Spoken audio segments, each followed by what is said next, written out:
Halo Lia. Halo Marta.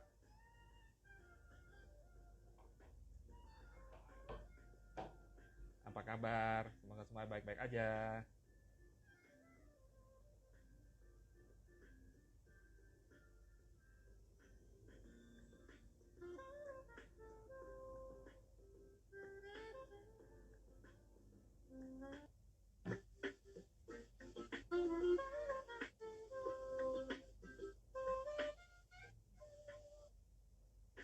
Yes.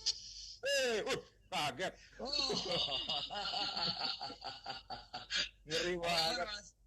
Baik, baik. Baju apa baju? Baju apa baju? Oh, Ayo. beda. Beda, Hah? beda, beda. Tapi sama kemeja, Nah, kemejanya sama. ada. Kemeja dan ada buah-buahnya, ada biru. Ada. Kacau musik. Iya. Itu dapat kemeja juga. Ah, udah gak bisa, udah mesti, udah apa? Feeling namanya, Mas ya. Eh, oh, ini Ini ada aku ini. ada Pak Dedi Penalosa, ada Mas Eh, Putra tuh. Ya, Mas Putra tuh dari Bali tuh eh, kayaknya tuh. Ya. Oke, aku minum dulu mudah-mudahan ya baik kata dia. ya. Nah, oke. Pak, kemarin kan Ya, katanya banyak yang itu tuh, banyak yang apa kasih masukan, sempat blur katanya. Tapi ya, ya, sekarang ya. udah, tapi sekarang udah mulus kok, udah mulus. Iya, ya, mudah-mudahan enggak Nah, lah. Jadi ya emang ya ya. mesti pakai operator yang lama kayaknya, nggak bisa mendua kayaknya. Ah, gitu ya. Operatornya nggak boleh disebut ya, nggak boleh. Nggak boleh, nggak boleh, nggak Nggak boleh. boleh. Karena nggak disponsorin juga percuma. Eh, belum ada ini, ya, belum ada quotation ya, belum ada ya. Belum. Yang perlu bukan Banyak yang quotation, protes, invoice yang perlu.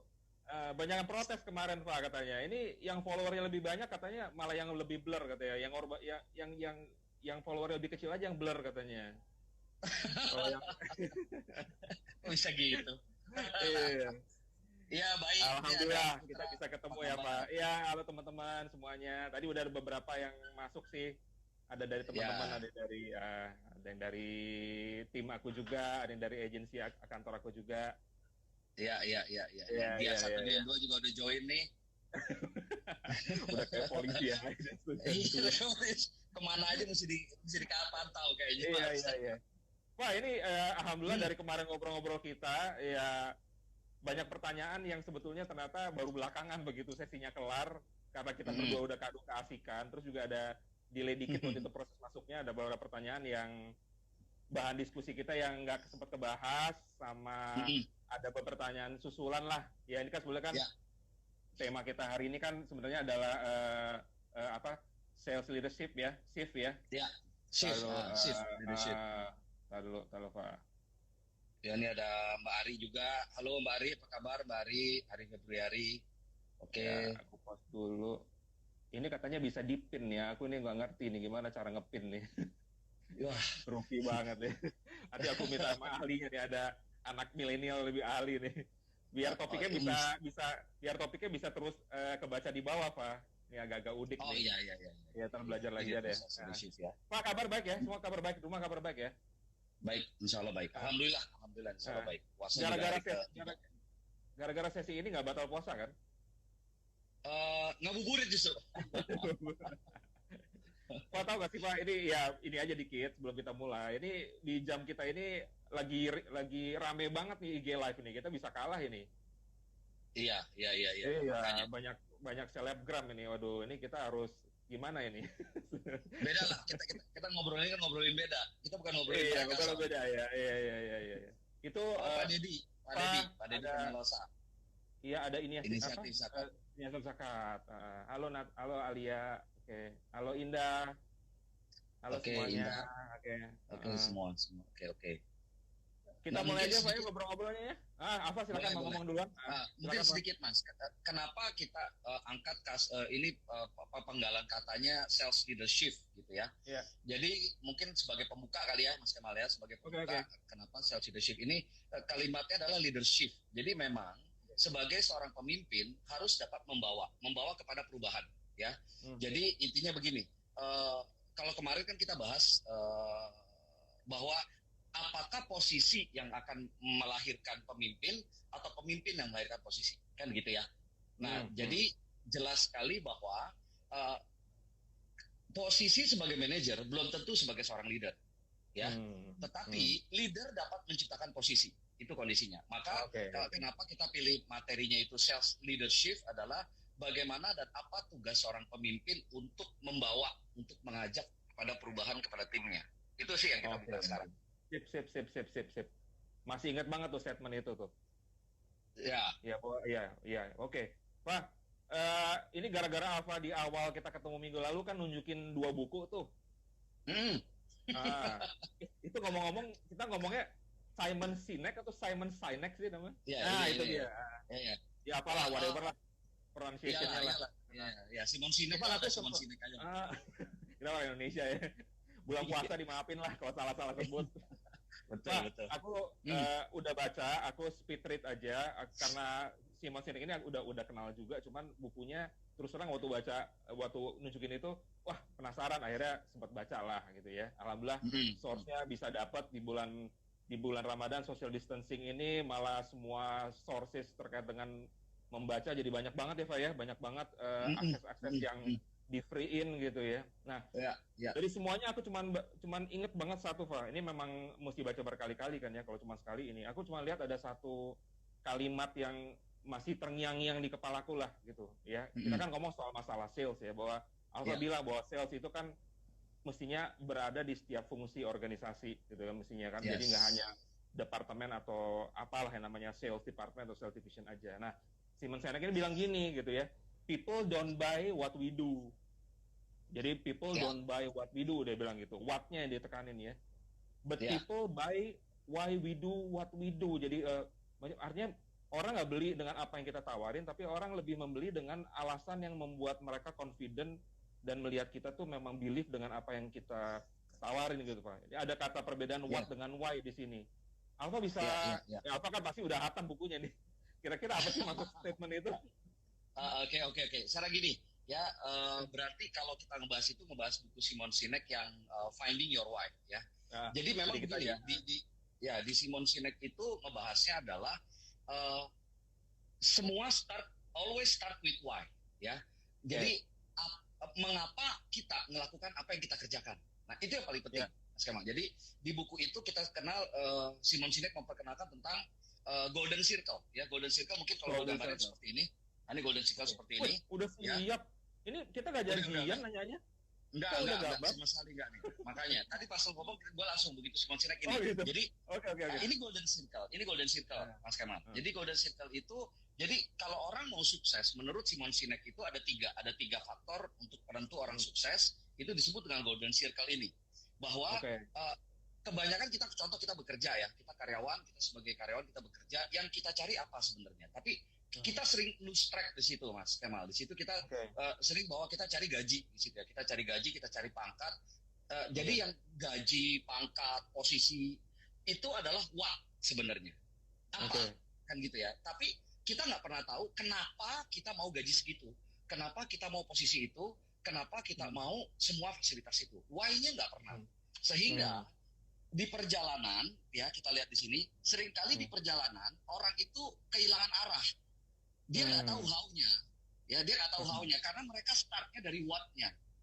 Menurut Simon Sinek itu sukses itu dari inside out, bukan. Jadi kalau dari inside out itu modelnya gambarnya begini kurang lebih Mas Kemal jadinya.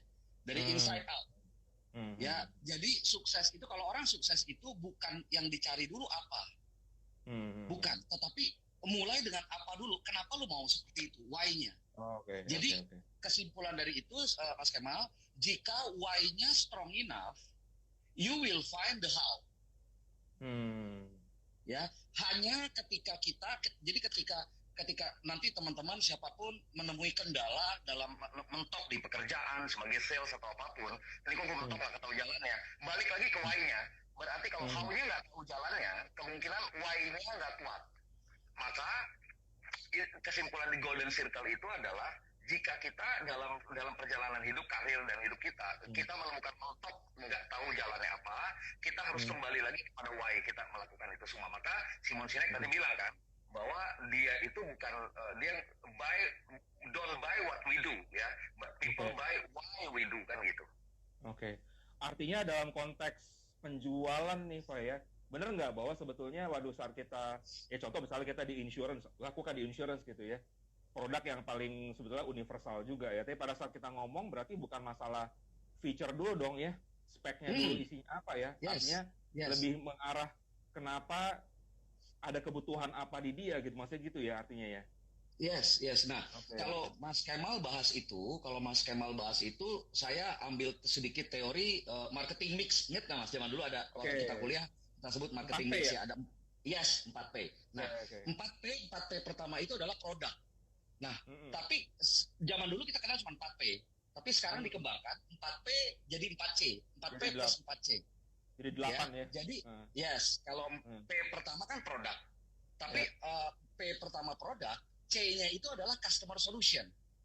Oke. Jadi tepat banget Mas Kemal tadi bilang, kalau kita jualan hanya untuk dapat insentif, maka kita akan menemukan kesulitan.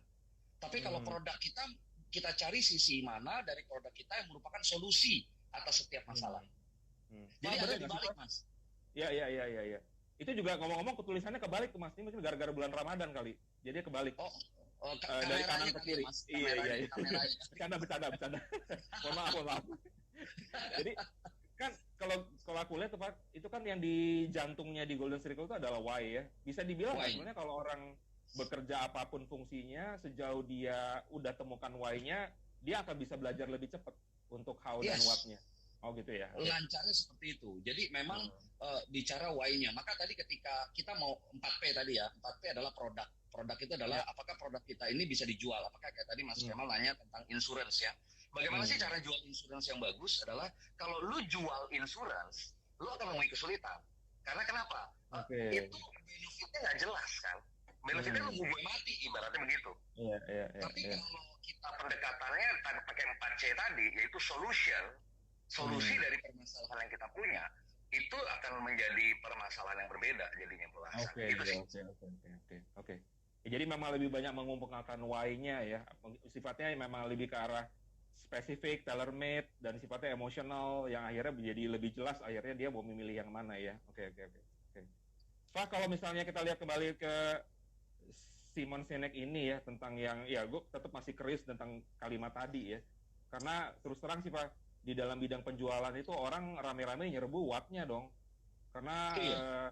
begitu, oh produknya apa, oh isinya apa, biar jelas. Soalnya ada kekhawatiran dan mungkin ketakutan juga pada saat berbicara dengan calon klien atau calon nasabah, itu duluan yang ditanya gitu. Yang which is Ya, mungkin ya. secara awal-awal itu dulu gitu ya. Cuman ternyata banyak sekali yang sifatnya penolakan, penundaan, karena mungkin jangan-jangan ya, nggak tahu Alfa mungkin bisa kasih kasih tahu nih, jangan-jangan why-nya dari sisi si nasabahnya atau calon kliennya juga nggak jelas juga, sehingga belum bisa Iya, dijawab sama what dari produknya gitu, gitu nggak sih? iya. Mungkin gini, ambil contohnya kayak produk yang lebih jelas lah, kayak kita gini. Eh, Tidak semua orang ya membeli bor alat bor tembok gitu ya, untuk ngebolongin tembok, bukan. Orang Hmm. ngebeli bor itu alasannya beda-beda. Saya Hmm. bisa beli bor, Mas Kemal bisa beli bor, kita sama-sama datang ke S Hardware supaya kita Hmm. datang ke S Hardware, kita beli sama-sama bor yang sama kita beli, tapi kita punya why-nya kan beda. Hmm. Why-nya beda. Maka ketika Fungsinya upselling, sama, fungsinya sama ya, fungsinya cuma why-nya beda. sama. Hmm. Iya, what-nya kan bornya. Tapi Iya. why kita mau, maka di tenaga wiraniaga di S Hardware juga kesulitan untuk upsell. Kenapa dia beli bor yang harganya mungkin let's say lah 500.000, kenapa nggak beli yang 1 juta? Karena mereka nggak sentuh why-nya. Hmm. Kayak mungkin Mas Kemal bilang, kalau Mas Kemal beli bor buat apa? Oh enggak, saya cuma mau ngebor ini aja, kursi kayu saya itu butuh baut, jadi saya butuh baut. Jadi cukup bor yang 500.000, kan begitu. Tapi karena saya nggak tahu fungsinya, bahwa kalau medianya beda, tembok dan kayu itu harus bornya beda, saya ngelihat Mas Kemal ngambil 500, bisa yang 500.000, bisa jadi saya terpengaruh dengan yang sama. Tapi kalau si wiraniaganya tahu, Pak, kenapa Bapak mau beli bor? Apa yang Bapak gunakan? Apa tujuan Bapak untuk beli bor ini? Oh, saya mau pasang figura di tembok. Nah, figuranya sebesar apa? Kalau figuranya kecil berarti butuh baut yang besar. Nah, why-nya balik lagi, always come with why. Ya kalau misalnya, ya ini karena memang skopnya kan kalau lebih sempit, kalau di bidang aku kan memang di insurance ini kan memang apapun produk yang kita tawarkan kan, apalagi kalau terkait life insurance ya, apapun produknya dari zaman dulu sampai sekarang paling cuma 3 ya, saat orang masuk rumah sakit, saat orang akhirnya sakit kritis atau sakit terminal illness atau akhirnya orang meninggal dunia kan gitu ya.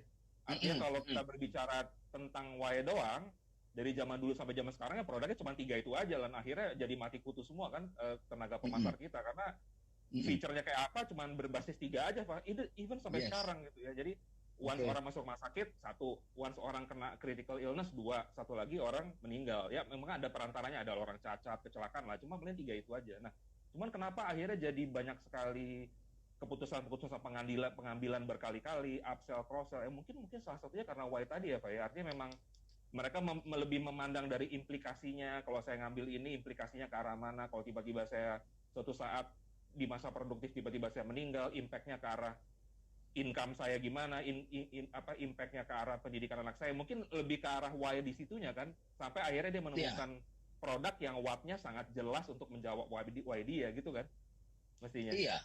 Iya, cuma kan sekarang banyak juga orang sales, apalagi untuk tenaga insurance itu ya, nggak sedikit begitu datang ke calon customer bilangnya bahwa Pak, insurance kita ada yang cuma 200.000 loh preminya, wattnya yang dicari. Oke. Oh ada 200.000, iya Pak, 200.000 doang Pak sebulan, ayo deh Pak coba dulu. Ya udah diambil 200.000. Jadi upsell cross-sell-nya nggak jalan dan nggak dapat. Bukan gini. Kita bukan, memang sih tujuan utama kita sales, kita mau premi yang besar karena kita dapat insentif yang besar. Itu absolutely kan begitu ya. Obviously itu seperti itu. Dan sah-sah aja. Yes, itu sah-sah aja. Tapi bagaimana cara teknik untuk kita membuat upselling? Kita udah ngebukanya dengan preminya 200.000 loh Pak. Nah, udah susah. Begitu mau naikin manfaatnya, Y-nya itu kan larinya ke manfaat Mas.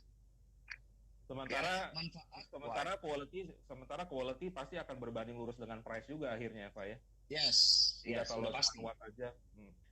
Nggak, gue agak ngelamun sedikit waktu Alfa cerita tadi, jadi ngebayang kayak brand-brand gede ya, walaupun nggak dibayar di sini ya, kayak BMW, Mercy, kayak Apple, itu paling orang sampai bisa beli berpuluh-puluh kali lipat dari produk standar kebanyakan, itu pasti karena Y-nya ya Pak ya, berarti ya. Iya. Bukan hanya Y-nya ya berarti ya. Maka sekarang begini, sebenarnya gini, kalau kita sedikit ngebahas tentang psychological kenapa terjadi jual beli gitu ya Mas ya. Saya datang ke Mas Kemal sebagai insurance agent bukan nyari insurance-nya. Benar nggak itu? Saya nggak nyari insurance, saya nyari apa? Saya ada penyebab kenapa saya tiba-tiba telepon Mas Kemal dan saya mulai tanya, Mas Kemal, kan Mas Kemal pernah tawarin saya asuransi ya? Penyebabnya ini, why-nya ini yang nggak tahu. Itu yang mesti digali. Itu yang mesti digali. Fact finding itu harus ada. Jadi selalu. Jadi orang itu membeli sebenarnya sebelum dia memutuskan membeli itu ada problem yang dihadapi kan gitu Mas. Karena ada permasalahan yang dia hadapi, maka dia ketemuin kita kan gitu. Maka kalau ada satu quotes yang di buku yang Atomic Habit ya, Atomic bilang gini bahwa there always story behind the story. Selalu ada cerita di balik cerita. Jadi kalau orang datang, itu yang mesti digali. Jadi ketika orang datang, gue nyari asuransi dong, itu ceritanya. Tapi ada cerita di balik ceritanya. Oh iya, gue kebetulan gue bisa nih asuransi nih, dan kebetulan bulan ini kita ada premi murah lo, premi promo lo, cuma 200.000, nggak dapat akhirnya. Lu jangan jual muat. Terus begitu, oh yaudah boleh deh, kasih proposal, misal gitu Mas ya. Nah, Mas terima kasih lah simulasi ke saya. Begitu saya baca, kok nggak nyambung. Nggak nyambung sama saya karena nggak sempat kegali ya, baru di permukaan. Iya. Dan kadang-kadang mungkin artinya ya Simon Sinek ini juga mengajak kita secara langsung ya lewat bukunya ini untuk mengingatkan terus di saat kita datang itu memang harus temukan why-nya dengan cara fact finding tadi ya Pak ya. Itu sebenarnya bukan terkait produk asuransi aja, even semua produk sekarang, karena mungkin dengan yang Alfa angkat sekarang sales leadership ya, mungkin itu shift yang memang harus segera dilakukan oleh tenaga pemasar dan penjualan sekarang ya, karena kalau mereka terus berkutat di what ini ya suatu saat mereka hanya dengan menawarkan brosur mungkin nggak akan bisa dapat penjualan yang sesuai dengan sasaran dan tepat guna juga buat konsumen mereka kan, mestinya gitu kan. Betul. Jadi nggak dapat kondisinya kayak tadi ya, Mas Kemal tadi nyebut BMW segala macam. Nah sekarang pertanyaannya satu deh, mobil secara relatif mah semua sama. Sekarang pertanyaan saya, bicara relatif harganya sama Pajero dengan Kijang misalnya gitu ya, harganya kurang lebih sama 450, 350, 450. Tapi saya yakin orang yang membeli Pajero dengan orang yang membeli Kijang itu orangnya beda. Ya, orangnya beda. Jadi kenapa Anda membeli Pajero, kenapa Anda membeli Kijang, itu berbeda alasannya.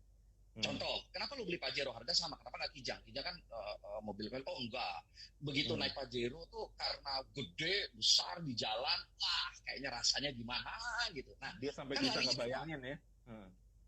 iya kan Dia larinya sampai keluar. bisa ngebayangin dia ya. Yes. Kebanggaannya. Jadi begitu naik mobilnya bangga. Kalau Kijang semal-mali Kijang ya Kijang is Kijang kan begitu. Iya. Terus kalau kayak contoh Alphard deh, Alphard. Saya ngambil jokesnya begini ya, Mas. Kenapa mobil Alphard itu bisa dijual sampai 5M sampai 3, 4, 5M? Kenapa? Saya cuma bilang gini, lu akan tahu kenapa mobil Alphard harganya segitu setelah lu turun dari mobil Alphard di tempat keramaian.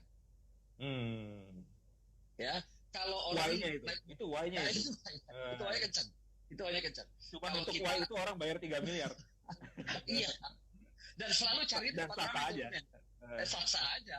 Jadi mungkin bukan Alphard-nya, tapi begitu turun dari mobil Alphard, rasanya itu yang nggak bisa dinilai sama duit. Rasa bangga, rasa gimana gitu lah. Iya. Maka teman saya pernah buat jokes gini Mas Kemal. Mas Kemal ingat nggak kalau di jalan-jalan tuh di stiker mobil ya, di stiker mobil di belakang itu suka ada stiker yang gambar ada stiker anak, kakak, mama, tante gitu ya. Iya. Itu tulis happy family. Nah, biasa stiker-stiker itu kita temui di mobil-mobil kayak Avanza, kan gitu ya. Terus Terios, kayak gitu. Saya sendiri nggak pernah nemui stiker itu ada di mobil Alphard. Nggak ada. Jarang. Hampir nggak ada. Pertanyaannya apa? Karena gini Mas. Apa tadi? Nah, di stiker itu biasa tulis happy family, kan gitu ya. Jadi orang-orang di mobil-mobil kayak Avanza dan sejenis ya, gue nggak mendiskreditkan satu brand ya, enggak ya. Iyalah, jadi orang-orang di merek tersebut, mereka ingin dilihat bahwa we are happy family, kan gitu ya. Jadi mobilnya apa, we are happy family. Tapi kalau orang-orang yang udah di dalam mobil Alphard, gue nggak perlu ngomongin ke orang, we are happy family. We are indeed kita happy, betul kan? Jadi ada sense itself ya. Yes. Kurang lebih begitu. Oke, kalau gitu kita mesti mesen Alphard dong abis ini. Amin. Insyaallah amin. Pak, ini gue nyalak dikit ya. Gue nyalak dikit. Aku nyalak dikit. Kan apa ngomong 4P itu ada 4C. Nah, ini jadi kepikiran many years ago ya.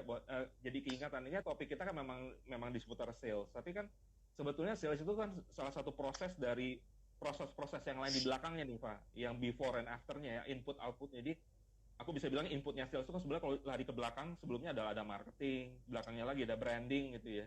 Nah itu kalau menurut Alpha itu kan tengah fungsi, sementara sales ada di ujung, sementara ada pendahulunya yang lain gitu. Nah menurut Alpha tuh dengan adanya sales leadership ini atau sales lah secara keseluruhan, itu sebetulnya emang udah termasuk di dalamnya atau gimana sih? Marketing dan branding sendiri gitu. Apa itu satu kesatuan terpisah belajar sendiri atau kita belajar sales sendiri itu emang udah mencakup semuanya gitu? Oke, sekarang gini, Mas, kita kaitkan dengan leader ya sebagai pemimpin ya. Kita lihat gini lah bahwa bukan banyak lah, hampir semua sales leader itu berangkat dari orang sales, kan gitu ya. Jadi dia adalah dulu sales dan dia berhasil sebagai sales lalu dinaikkan dari jadi supervisor atau team leader sampai akhirnya jadi manajer lah posisinya. Jadi kemarin itu dia masih sebagai doer, kan begitu ya. Dia doer. Nah, ketika hari ini dia diangkat naik ke atas, alasannya cuma dua biasanya. Dia dari tim yang lain, orang ini misal saya diangkat menjadi pemimpin, menjadi tim leader dari semua sales yang ada. Pasti kalau di sales itu cuma ada dua faktor penilaiannya. Saya tercepat mencapai target dan angka pencapaiannya tertinggi, kan gitu Mas. Ya. Okay. Jadi karena dua faktor ini tercepat dan tertinggi, maka saya naik. Jadi tercepat dan tertinggi itu tiket untuk naik. Ya, tetapi ketika di atas untuk saya berhasil memimpin tim sales itu udah nggak bisa lagi pakai tiket tercepat tertinggi. Maka sebelum saya jawab pertanyaan Mas Kemal, kenapa sales leadership, bahwa ketika kita dari sebagai sales dan naik diangkat menjadi sebagai pemimpin itu harus ada shift. Nah, shiftnya itu harus ada shifting gearsnya. Jadi harus oper gigi.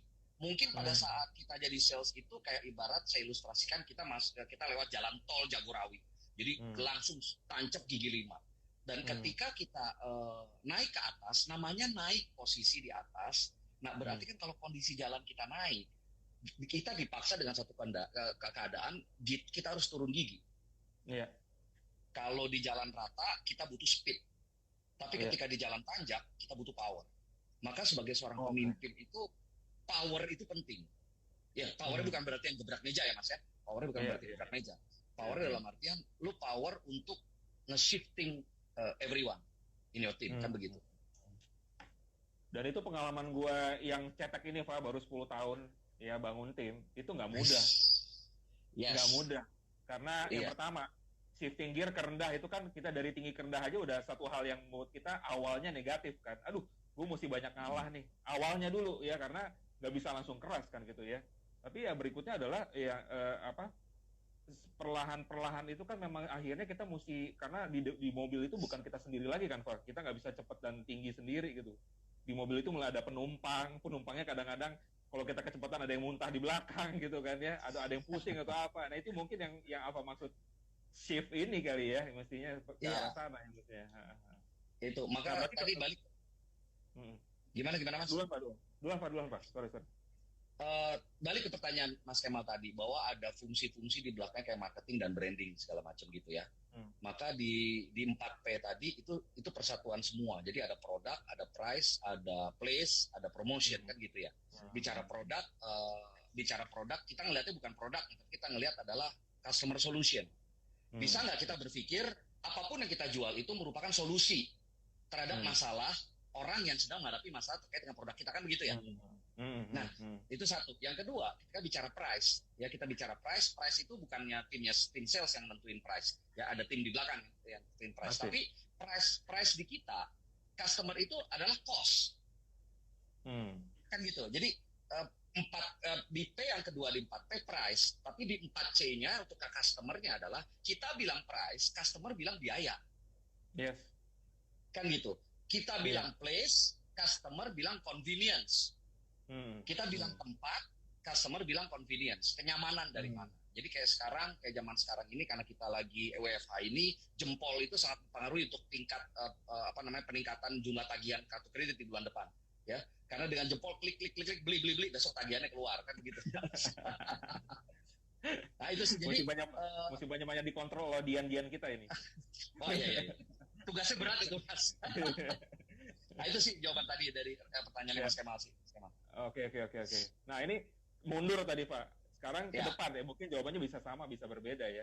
Justru ya contoh lah kalau di kami ini kan kita kan jalanin semua tuh Pak, branding karena kita sifatnya individual profesional gitu ya, sifatnya profesi sendiri. Berarti kan kalau misalnya aku lagi prospek Alfa kan melihat brandingnya Kemalnya, mungkin bukan agensi atau bahkan perusahaan asuransi di belakang aku ya, karena mereka udah selling itself kan sebetulnya kan, mereka udah gede gitu, udah ratusan tahun di dunia ini. Cuman begitu Kemal lahir sebagai agen asuransi, Kemal harus membangun brandnya sendiri kan. Nah itu menjadi brandingnya Kemal, proses marketingnya Kemal dan sales. Nah tapi ada satu lagi apa yang aku mau tanya, setelah sales itu selesai itu ada satu argo lagi yang justru lebih panjang dari peristiwa sales itu sendiri, yaitu service Pak.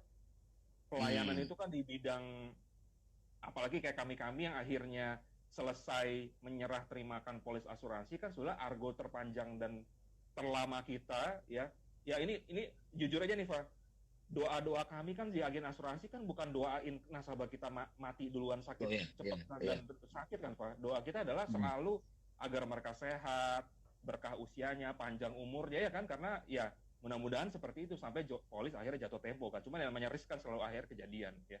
Nah, dengan lebih panjangnya argo atau meter ini Pak, kaitannya dengan sales leadership itu fungsi service gimana ya Pak ya? Mesti dipikirin juga nggak sih sebetulnya dalam hal ini? Ya, itu jadi gini, kalau bicara sales sama service itu dua sisi mata uang, Mas. Jadi kalau bicara satu mata uang koin, kita nggak bisa ambil satu sisi aja. Nah, kita paham juga ya kalau kenapa gini. Pertanyaannya satu, kenapa service sering ditinggalkan? Kan gitu ya. Ya, kenapa satu sisi service itu tinggal? Jadi gini, kita balik ke definisi lah ya. Kalau sales itu adalah satu proses untuk mendapatkan new customer. Ya, itu sales. Ya, untuk mendapatkan new customer. Nah, service untuk maintain existing customer. Maintain ya. Maintain existing customer. Nah, menurut kalau saya ambil teori dari Peter Drucker, manajemen marketing guru, ya, itu orang yang paling top di dunia marketing lah ya, almarhum Peter Drucker. Peter Drucker bilang begini Mas di bukunya, the purpose of the business, tujuan dari bisnis itu cuma dua, yaitu untuk mendapatkan customer dan Oke. Jadi tujuan bisnis apapun itu mendapatkan customer dan untuk mempertahankan customer, retain untuk gain customer dan retail ke customer. Jadi kalau kita melihat begitu berarti itu bukan merupakan satu tanggung jawab, tapi merupakan satu proses. Jadi kalau kita mau dapetin sesuatu, kita juga harus bisa mempertahankannya. Itu sih larinya ke situ. Ya. Nah, kenapa orang melihat bahwa antara service dan sales, orang sering bilangnya bahwa umumnya di beberapa pelatihan saya bilang service itu cenderung lebih sulit dibanding sales. Ya, service sulit lebih sulit dibanding sales. Padahal itu orang service kali yang ngomong. Itu orang service yang ngomong. Kalau orang sales lebih susah. sorry potong. Nggak apa-apa. Maka maintain itu jauh lebih mudah sebenarnya. Maintain itu udah biaya tuh nggak terlalu besar dibanding untuk makanya ada namanya acquisition cost, biaya untuk merekrut satu customer itu berapa yang lu biaya untuk lu keluarkan untuk dapat satu customer. Tapi orang suka salah berpikir akhirnya service yang ditinggalin, cari terus customer baru, customer lama nggak dipikirkan. Itu sering terjadi seperti itu sih Mas. Padahal menurut Peter Drucker tadi kan 2 tujuan bisnis, cari customer, pertahankan customer, begitu doang. Akuisisi sama retain ya istilahnya ya, itu ambil dapat ya. Oke. Ya ini agak melayang juga pikiran juga Pak, karena ya kalau kayak kita di lapangan itu kan memang fungsi servisnya harus diambil alih sama kita juga kan, karena orang kenal sama kita gitu. Karena kayak tadi ini aku nanya ini sebenarnya kan di dunia profesi agent ini kan ada 2 Pak, dan dua-duanya masih ada ya. Ada satu yang memang dedicated fully, even aku sama Dian satu ini kan dua-duanya full time berdua gitu ya, betul-betul nggak ada pekerja lain, betul-betul menekuni profesi kita. Sementara pemerintah kita memang masih memberikan kelonggaran buat orang-orang yang menggunakan mengambil profesi agen asuransi ini, sementara masih mengerjakan bisnis lain atau pekerjaan lain gitu ya. Jadi di argo yang panjang ini mungkin juga akan sedikit banyak berpengaruh ya, karena terkait dengan hal ini, karena kan waktu yang mereka invest untuk melayani pasti juga akan terpecah gitu kan Pak. Iya. Nah, makanya gini, yang saya salutnya orang-orang di bisnis kayak Mas Kemal itu di insurance ya, bahwa di sesi yang kemarin kita ngebahas adalah John C. Maxwell pernah mengatakan begini, untuk ngetes seseorang itu punya kemampuan memimpin atau tidak, itu very simple. Kasih 3 bulan, tim yang bukan karyawan tetap. Ya, mereka yang outsourcing, mereka yang freelancer. Nah, kalau 3 bulan, orang tersebut dapat mengkoordinir si orang-orang ini, yang freelancer ini, then he is a true leader. Nah, maka kalau saya ketemu sama orang insurance itu, ketika saya sudah dapat sertifikasi itu, saya berpikir bahwa inilah, they are leaders. Jadi,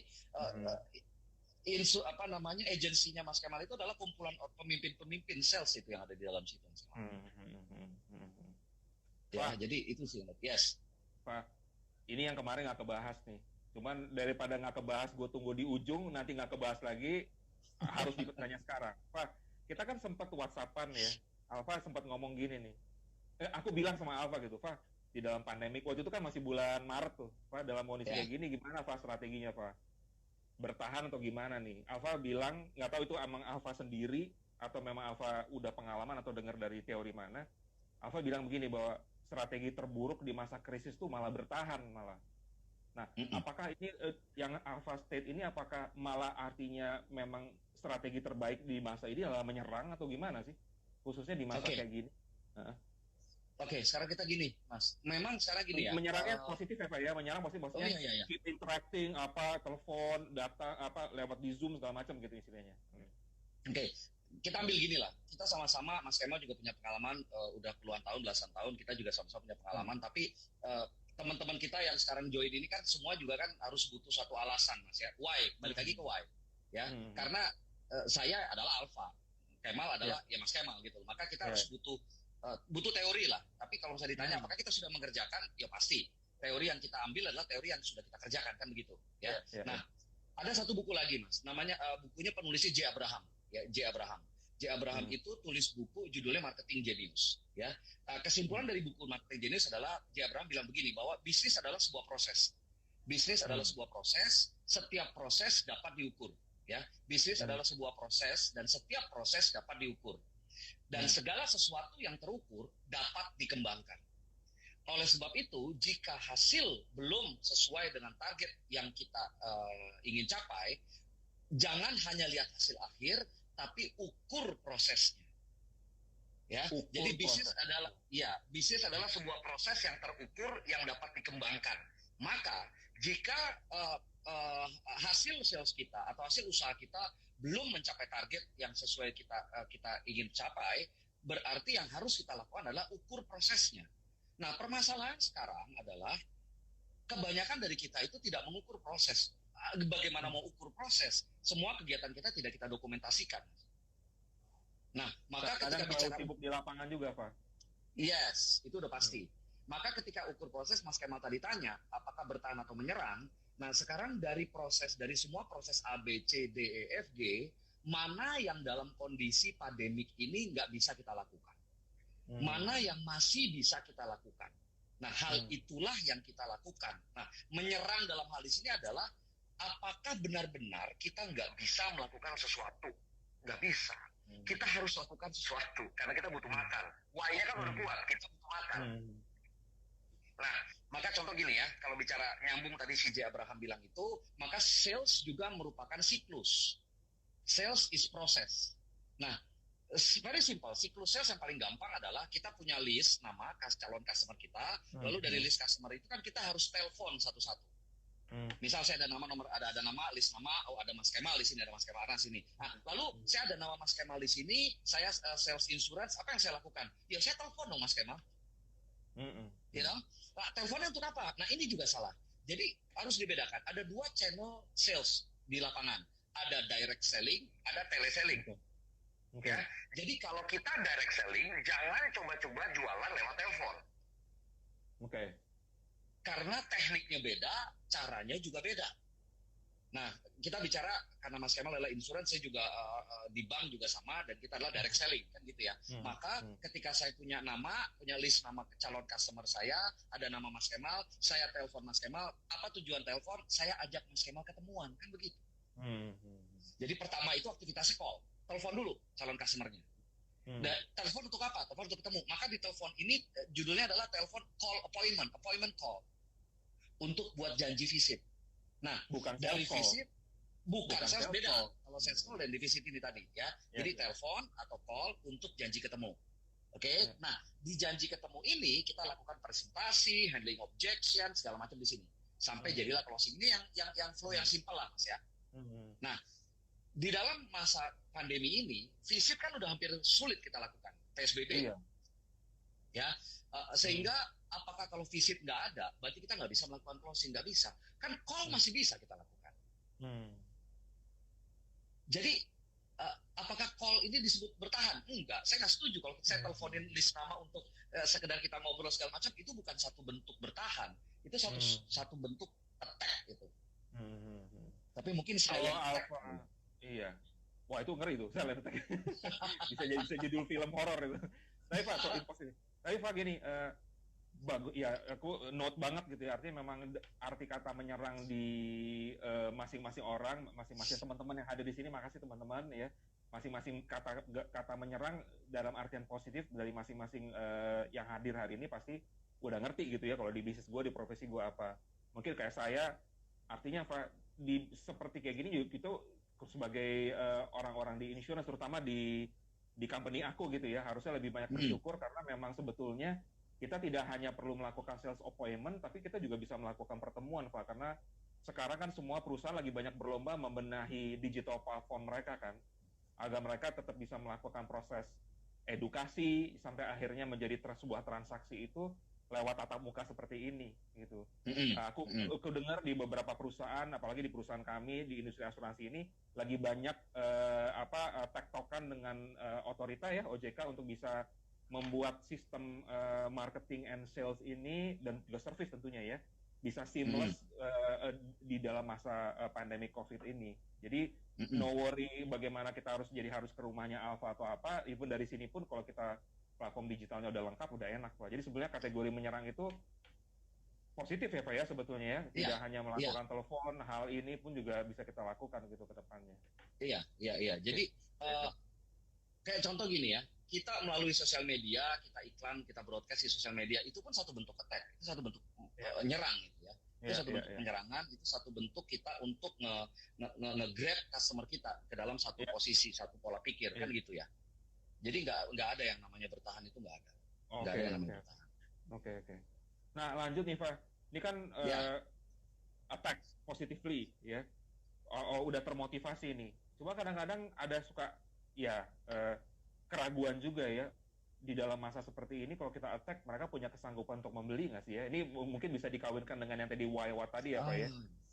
Terus artinya gini, misalnya kalau di asuransi lah gitu ya, di satu sisi kita tahu nih bahwa kita perlu melakukan cross sell, terutama upsell terutama Pak, karena kita kan nggak nyari jumlah nasabah kita sampai ribuan ya, kita juga capek juga kan kalau misalnya mereka kebanyak dalam satuan yang sama mereka melakukan klien juga ribut sendiri gitu ya. Jadi ada orang-orang yang betul-betul bagaimana dia punya base klien yang tidak berlebihan, tapi dia serve semaksimal mungkin di situ gitu ya. Nah salah satunya kan pasti bagaimana di dalam masa pandemik ini kita bisa kasih solusi sesuai dengan why yang cocok dari fact finding untuk bisa mendapatkan proteksi yang terbaik di masa kayak gini, Pak. Nah, setelah semuanya udah di-equip sama perusahaan, platformnya udah siap juga, produknya udah ready juga, di lapangan ini masih muncul keraguan, Pak. Karena di satunya lain kita lihat bahwa ini bagus buat mereka nih, buat konsumen nasabah kita. Tapi di satu sisi, aduh, kok jadi kesannya kayaknya mereka lagi susah, mereka punya uang atau enggak ya. Nah ini gimana nih, Pak? Yang sifatnya jadi membuat kita tuh jadi nggak bisa maksimal gitu dalam melakukan serang dalam artian positif ini. Mentalitas apa nih mesti dibangun? Gini Mas ya. Jadi ada satu mindset ya, kalau gue lebih sukanya lebih kepada kita bicara mindset ya. Mindset itu kan bicara why lagi ya, bicara why-nya. Jadi buat gue begini, ngeliatnya begini, bahwa everybody is customer. Sepakat ya, bahwa setiap orang adalah customer ya. Tetapi tidak semua orang adalah customer kita. Jadi saya ulang, everybody is customer, tapi tidak semua orang adalah customer kita. Kalau ada ya, Pak ya? Iya. Jadi kalau kita ngelihat ada kerumunan orang nih, ada 10 orang di depan kita. Nah, 10 orang itu customer, Mas. Itu potensial customer semua. Ya, itu potensial customer semua. Potensial customer untuk kita jual asuransi, potensial customer untuk kita jual produk apapun. Apapun yang Anda punya di kantong, ketika kita ngelihat ada kerumunan massa 10 orang itu mereka potensial customer. Ya, itu dulu yang pertama. Nah, tetapi pertanyaannya, dari 10 potensial customer itu, mana yang customer Anda? Nah, ini yang kita nggak tahu, Mas, jadinya. Ya, bahwa 10 orang itu adalah potensial customer.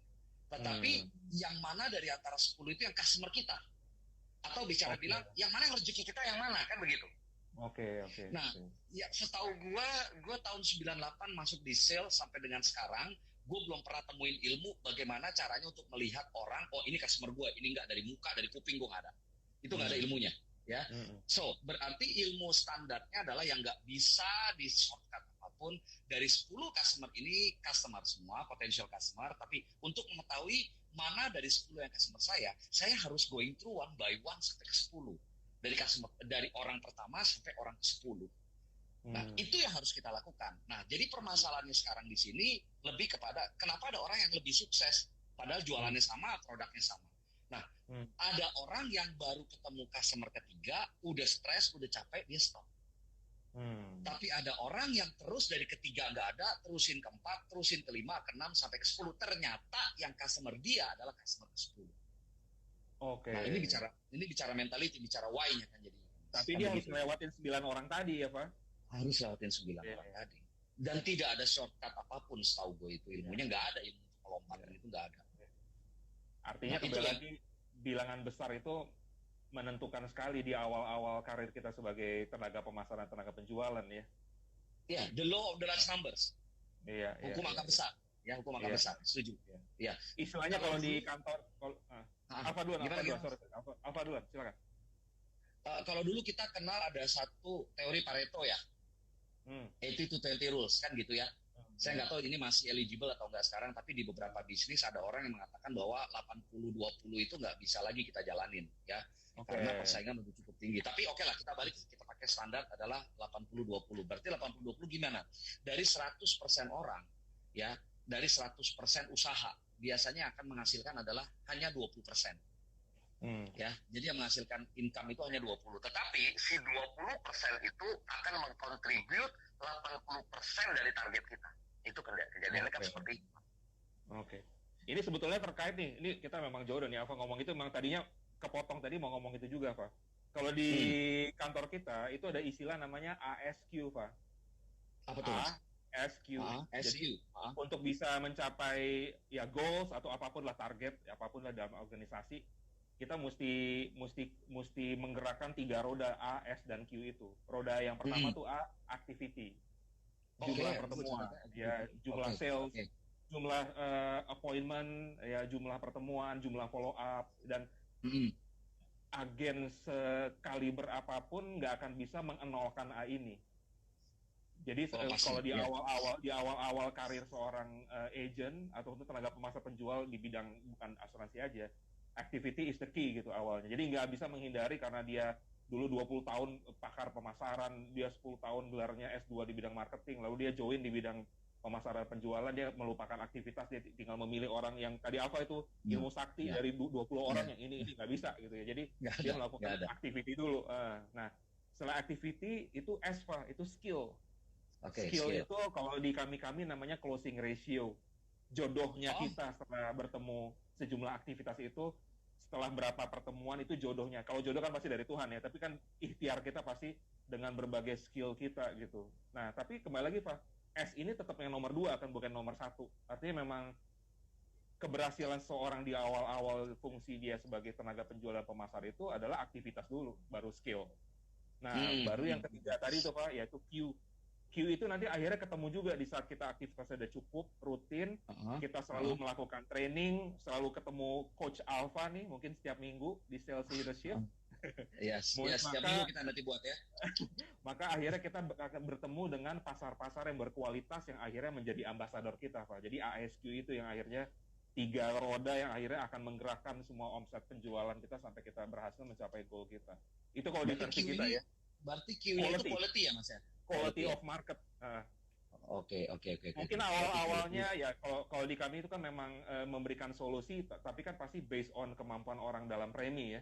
Mungkin dalam solusi-solusi yang mungkin nggak bisa langsung, contoh misalnya kalau idealnya kan Pak, kalau misalnya seseorang itu lagi men-set sebuah produk asuransi jiwa untuk meninggal gitu, kita kan punya ada suatu acuan baku juga, at least uang pertanggungannya itu 10 kali dari penghasilan tahunan kita. Jadi kalau misalnya penghasilan tahunannya 1M, dia mestinya harus punya uang pertanggungan meninggal tuh 10 miliar. Nah, itu ada baseline-nya gitu ya. Nah, cuman kan nggak bisa kita langsung meminta orang untuk membuka asuransi dengan pertanggungan 10 miliar. Kalau orang-orang seusia kita itu bisa jutaan, Pak. Bisa di atas 5, bahkan bisa 7-8 juta gitu per bulan preminya.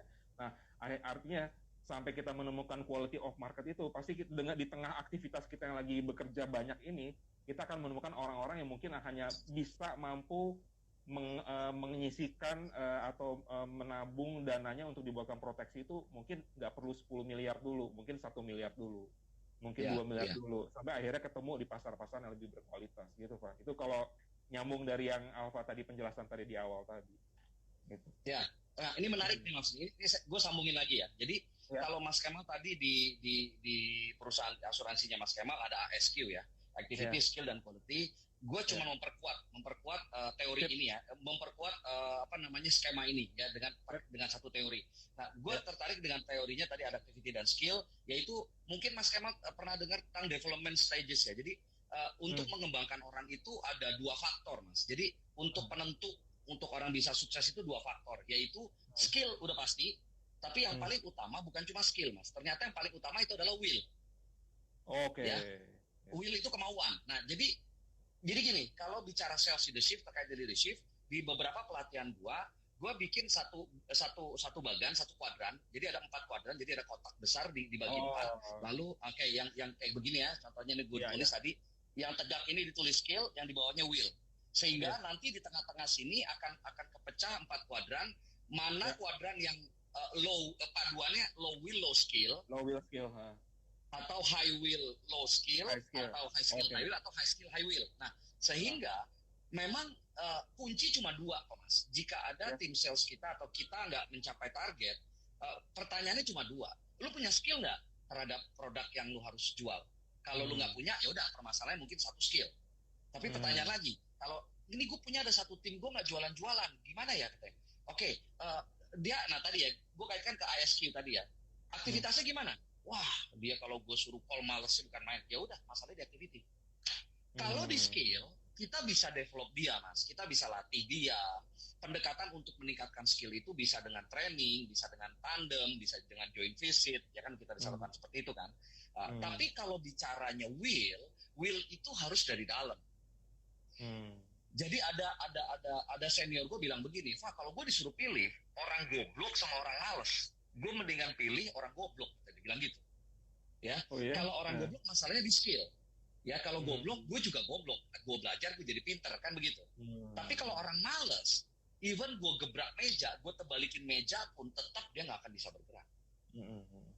Jadi kalau bicara will, itu arahnya udah ke attitude problems. Kalau bicara will. Ya. Will itu barang besar yang bisa satu sesi sales leadership lagi nih, Pak, soal will ini. Karena Will ada kaitannya dengan temannya satu lagi, Y juga. Ujungnya ke situ-situ lagi. Lari ke situ bulat. Memang semua ilmu kan akan ngarah ke satu, Mas. Jadi bicara salah satu contoh, kalau gue pakai bahasa zaman Orde Baru, ejawantah. Salah satu bentuk ejawantah dari will ini kan activity, Mas. Orang melakukan aktivitas ini dengan dia tiap datang, bisa datang ke kantor tepat waktu, datang kantor nggak pernah telat, pulang juga nggak langsung seperti itu. Nah, itu bicara aktivitas, itu bicara will. Jadi kalau Mas Kemal tadi bilang ESQ itu ya nyambung. Hanya dengan will yang memadai, maka skill akan meningkat, kan begitu? Iya. Nah, will plus skill akan kualitas jadinya gitu. Oke. Ya, will dan skill akan kualitas. Oke. Kalau gitu, Pak, itu modal tadi gue add will satu lagi. ASWQ. Atau WASQ. Ya. Tapi Mas, actually activity ini juga udah satu bentuk implementasi dari will. Satu bentuk implementasi. Will itu kan bisa macam-macam ya. Dengan kita hadir udah will. Dengan kita mau mempelajari produk-produk knowledge itu juga udah will. Activity juga udah will. Ya, kalau skill is a skill gitu ya. Jadi buat gua ini nyambung kok. Activity itu will dan skill itu udah nggak bisa enggak aja. Dua hal itu cuma faktornya. Berarti kalau kita ngelihat, kita sebagai pemimpin melihat ada tim kita nggak mencapai target, kita harus identifikasi either skillnya rendah atau willnya rendah. Iya. Pak, gue bukannya tebak-tebak manggil satu dukun atau gimana, cuman pengalamannya Cetek ini juga gue lihat memang hampir semua problem di grup gue dan di bisnis gue itu memang problemnya, even di gue pribadi ya, itu adalah will. Dan will itu memang akhirnya berkaitan dengan why. Dan percaya atau enggak, Pak, kadang-kadang why-nya itu nggak harus karena sesuatu yang sifatnya barang ya, material ya. Tapi kadang-kadang why itu adalah seseorang, tempat kita akhirnya memberitahukan bahwa gue udah sukses loh gitu. Akhirnya why itu bisa menyerupai who, Pak, seseorang. Jadi orang kadang-kadang orang itu siapa, kayak misalnya gue aja tuh ninggalin semua pekerjaan gue yang sebetulnya ya alhamdulillah banget Pak, dari sisi penghasilan sih udah oke banget ya. Tapi gue tinggalin semuanya, mulai dari nol lagi, bahkan minus waktu itu karena dengan meninggalkan kantor jadi ada hutang yang mesti disubsidi gitu, jadi minus gitu kan ya.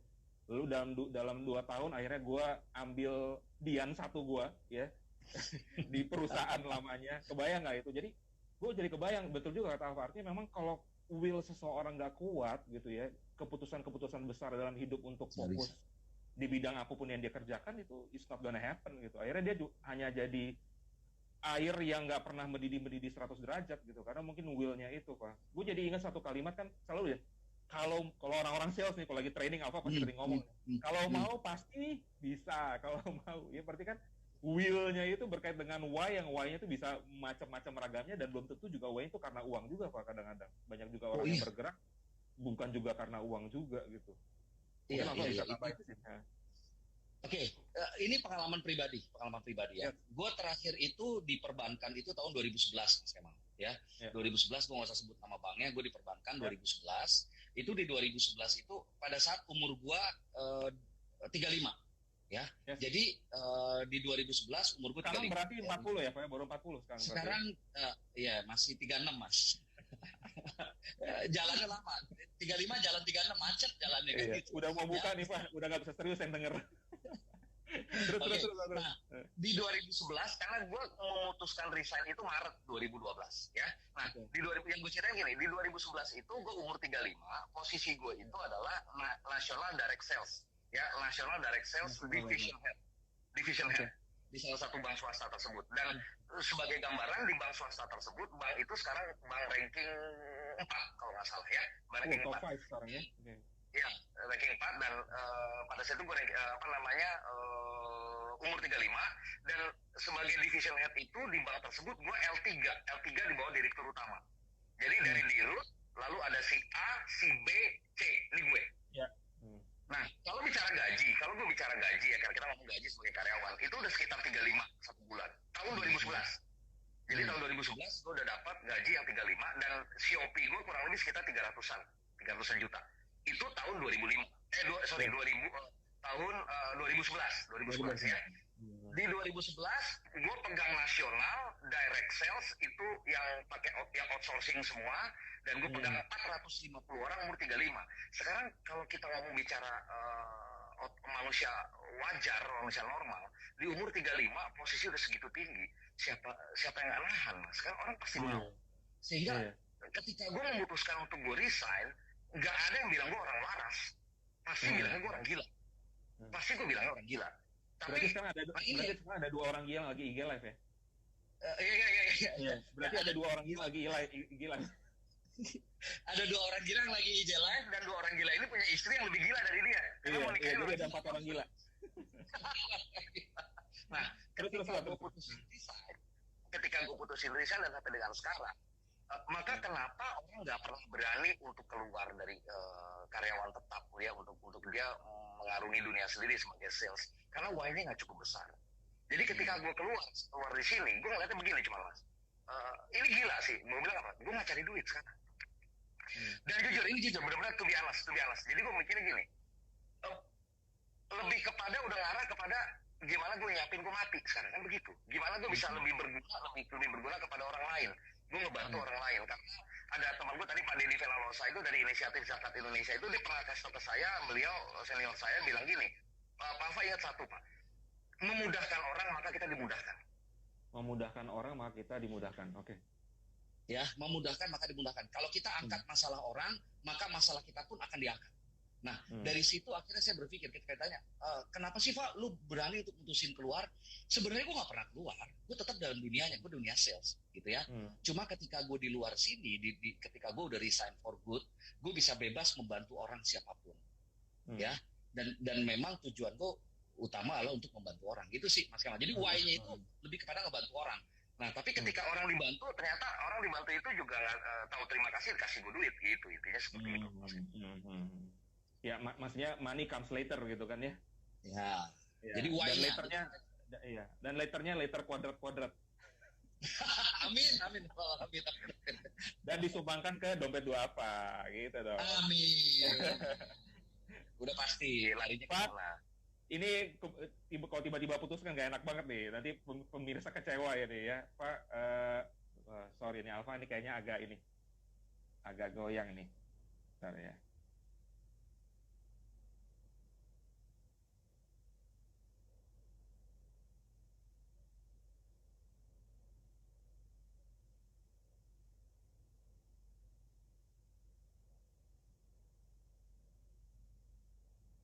Karena lagi hujan.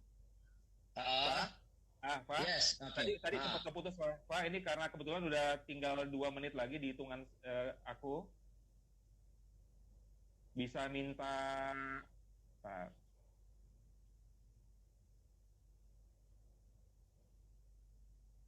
Ada lagging Pak, sebentar Pak. Di layar aku Alfa wajahnya stagnan. Ini udah. Pak, tolong Nova kasih pesan buat kita Pak ya karena dia juga lagi menjelang Ramadan gitu ya. Ini tinggal 20 detik lagi, Pak.